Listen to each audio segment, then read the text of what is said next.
उसमें एक चीज़ ये है कि आप लोगों ने ना बीच में अपना नंबर दिया होता है दुआ के लिए, तो बड़ा मुझे तो बड़ा ऑकवर्ड सा लगा था वो।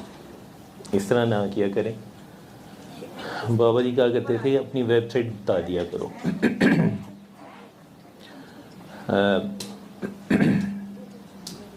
जैसे कई चैनल्स होते हैं ना कि बाजी से इस्तिखारा कराने के लिए ये नंबर है, काइंडली ये ना किया करें आप लोग।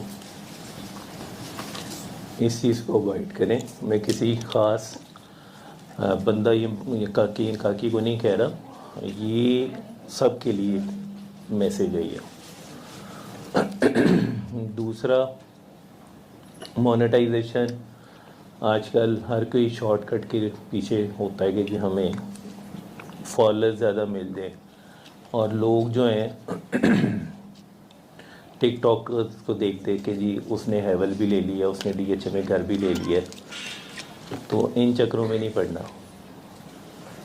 मोनेटाइजेशन वगैरह आप ये देखें कि आप जिनको फॉलो कर रहे हैं, डॉक्टर साहब उन्होंने अपने चैनल को नहीं किया हुआ, तो जिनको फॉलो कर रहे हैं एटलीस्ट इतना ही कर लें।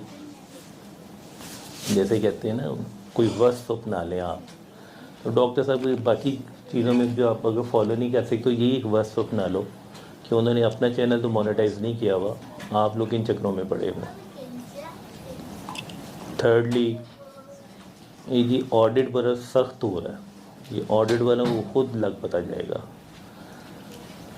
तो इस तरह की बातें भी मुंह से निकालते हुए ध्यान किया करें,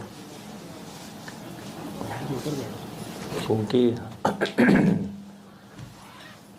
हम तो पहले ही क्या कह सकते हैं अपने बारे में, लेकिन आप अगर ग्रिड स्टेशन को या इंजन के बारे में इस तरह की बात करेंगे ना, आपका खुद से बुरा हाल होगा। ये मैं पहले बता दूँ आप लोगों को। केयर किया करें इस तरह के लफ्ज़ बोलने से। काफ़ी लोग मुझे देख के हमेशा ही कहते होंगे कि जी आ गया, इसने डंडा पकड़ा होगा और सख्त बातें करेगा ये।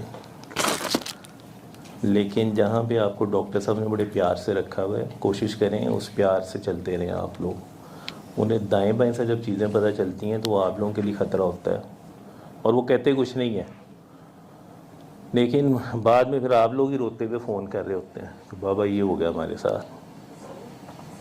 तो साइया ने तो लाड प्यार से रखा था ना, तो लाड प्यार च रवो, ठीक है।